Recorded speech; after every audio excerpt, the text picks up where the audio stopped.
everyone, it's Kelly here from Crafting a Cuppa, and today I'm going to show you how to do an invisible seam when you are working with rows of stitches. Because I found when I've been learning to crochet, there are lots and lots of tutorials on how to do invisible seams when you're actually working into stitches. Like this, you know, you got stitches either side, and then they just match up, don't they, side by side, and it's so easy. But finding ones where you're actually working into the bars of the stitches, I just couldn't find any. So I'm going to show you how to do a lovely invisible seam, and I'm even going to use black yarn as well. So shall we get on with it? Right, so the first thing you're going to need is your little tapestry needle and some yarn. You're going to have to cut off a length of yarn. I always cut way too much because I'm like, better to have too much than not enough. But I've only got this little sample here, so I shouldn't need too much. I don't know what on earth is going on with my yarn. I can't find the end. As always, I'm prepared. Not. Right, so let me just cut a bit of yarn. And then feed it through your needle. I tend to fold mine into a little loop and pinch it and just shove it through there. Wiggle, wiggle, wiggle. There we go. Now I'm going to zoom in for the next section so you get a close look at what we're about to do. Okay, so for this seam, you need your pieces to be right side facing up, and we're going to work from the left to the right, to the left to the right, to the left to the right. So we're going to take our thread and we're going to start, if I lift it up a bit, in the bottom left corner. So we're going to come up from underneath, and I'm going to go in the bottom corner, and I'm going to pull my thread through, but make sure that I leave a tail for weaving in ends. And then we're going to do exactly the same on the right piece. Come up through the bottom and go through the bottom right corner. And pull that through. And then I'm going to do it one more time. I'm going to come up through this left corner again, just to help secure it. And I'm going to like come through my black yarn. Not right there, obviously, but I'm just showing you, like, I'm going to try and get my needle through the black yarn. Just that it helps to keep it in place. So where are we? Coming back through, trying to make sure that I go through the black yarn as well. Getting all my other ends in the way, look. Okay, so now we are ready to go. So what we're going to do is we are going to be working through what I'm going to be calling each stitch on the end of this row and this row. I'm going to call it a double crochet bar, because this is all double crochets. If it was half double crochets, I'd say half double crochet bar. I'm glad I didn't use that stitch because that'd be too much of a mouthful. And the same with a single crochet bar.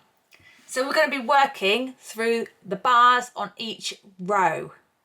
So I'm going to take my yarn. I've kind of come through this one, so I don't know if I've got to quite if I'm going to hide this bit. I think I might have joined it a little bit on the high side here, got a bit carried away. But you're basically going to bring your needle through the top of the double crochet bar. But like I just said, my black yarn's kind of in the way. So now I'm worried it's not going to work. But anyway, come up through the centre of the bar and pull through your yarn. Try not to get it knotted like I like to do on a regular basis. Then come to your right side piece and do exactly the same thing. Just come up through that double crochet bar, like so. Can you see that? I've just come through the top of it. Move all the other pieces out of the way. Lordy, lordy, lord. Then on row 2, do exactly the same thing. Come up through that double crochet bar on row 2. Pull through your yarn. Same on the right side. Come up through the double crochet bar. And pull through your yarn. I don't know if I'm going to hide this bit, you know. I think I've joined it in too much at the corner. Let's just do one more and I'll find out. So you come up through the double crochet bar on row 3 on the left hand side, then come across to the right, coming up through the double crochet bar on the right hand side. Now to tighten your stitches, you take your tail end and you take your working end and you pull them both at the same time. Now I'm real scared because I don't think that bit's going to hide because I didn't quite go in the corner, did I? I think I kind of went through the double crochet bar on the left hand side, but we'll find out. Ooh. Okay, no, that's not too bad. It's not too bad, not too bad, not too bad. Sometimes I find you have to kind of readjust it a little bit because this side can go up a bit more because you're kind of working like, what do you call that? Like a jagged zigzag, up, down, up, down. So sometimes you might find that the right hand side kind of wants to go up a bit compared to the left hand side.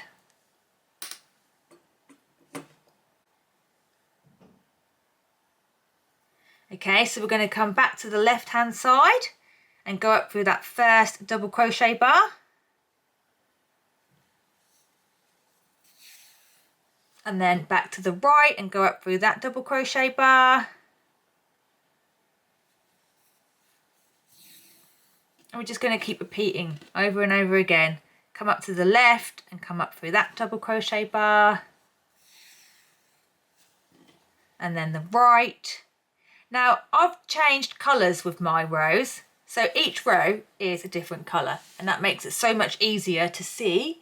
If you are using one colour throughout your work and you need to join the pieces together like this, I mean you'd be using the same colour thread anyway, but you need to make sure that you are definitely lining up your stitches.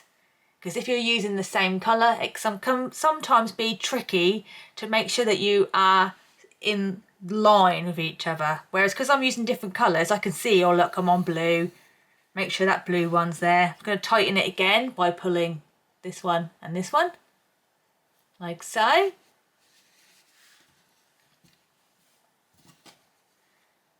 Right, coming back to the left, going through the double crochet bar, then the right double crochet bar,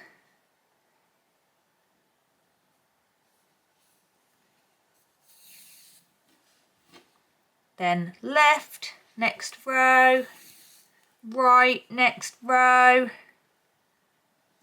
I'm nearing the end of my little sample piece here.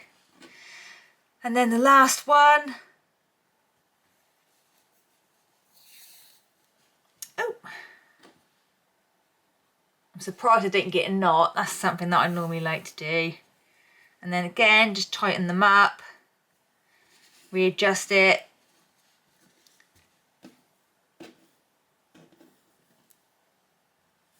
Pull it nice and tight so it hides the black yarn.